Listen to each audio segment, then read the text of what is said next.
Well, getting into a good back-to-school routine often means packing lunches, and parents want them to be healthy, but also delicious. Our friend Amy Reed is a spokesperson for the Academy of Nutrition and Dietetics, and she's here with some tips to get your kids fueled up for learning this year. Good to see you, Amy. Good to see you. You got high school kids, so they can eat a lot. Yes. The grocery bill has definitely gone up. I feel that. It is National Sandwich Month, coincidentally. Yes. So we're talking sandwiches, Yes. and you are going to help us up our sandwich IQ. So what do we need to know about nutrition? Well, about 50% of Americans eat a sandwich daily. So a lot of people are eating sandwiches, so it's a great opportunity to improve the nutrition. And only 1 in 10 Americans get the recommended amount of fruits and vegetables. So it's a great way to get fruits and vegetables in on a sandwich. So I have a few examples here. Okay.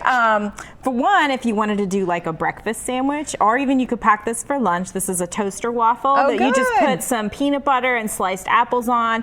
Other ideas would maybe be cottage cheese and fruit. You could, if you had allergic to nuts, you could do like a sun butter and maybe sliced peaches or something like that. And I see you have the grain version. This is a multi-grain waffle, so they usually have a little bit more fiber. Yeah. So that's the other thing when you're choosing bread for your sandwich, you want to choose something that's going to have a little bit more fiber. Typically the whole grains are going to, more so than the white bread. Yeah. Why is fiber important for our diet and our kids? It helps keeps our digestion going. It makes you go poop. I mean, if you want your kids to keep moving, if you want your kids to eat fiber, just talk about poop, and now that'll get them more excited about it.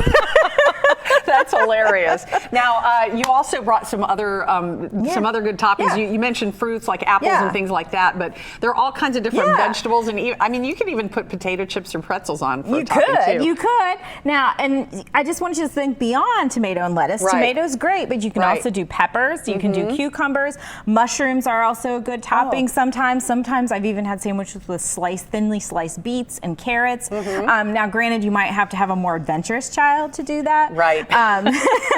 But then you might have some kids that can't do bread. Maybe they have celiac disease. They need to be gluten-free. So that's why I brought some of these other alternatives. You made an apple sandwich. An apple sandwich with peanut butter. You could do chicken salad. This is a wrap that's got some chicken salad in it. And then these are called pepper witches. So these are the mini peppers. You have like a little bit of tuna salad in there, and you just put it on top like that.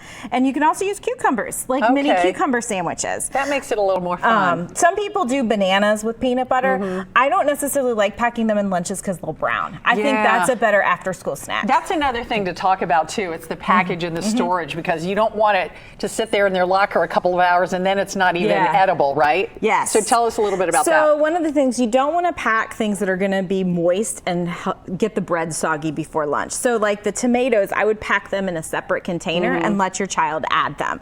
So like here, I'm keeping them separate so they can just be added. That's one thing. And also putting them in a container, like a square plastic container. Some schools, this is a glass container. Some schools don't necessarily like glass because they don't want it to break and shatter and somebody to get cut. But this will help it from getting squashed. I mean, this is a turkey sandwich, but my kids don't like squashed peanut butter and jelly sandwiches either. So yeah, I know what you mean. And the jelly will start seeping into the bread too.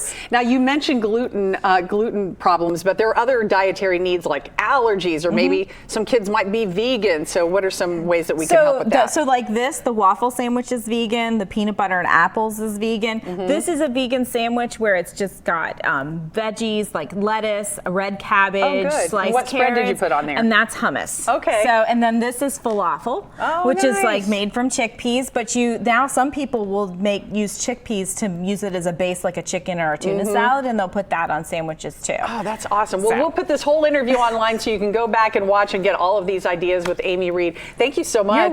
You can always get local stories right here on YouTube, but go ahead and hit that subscribe button to get notifications to stay in the know.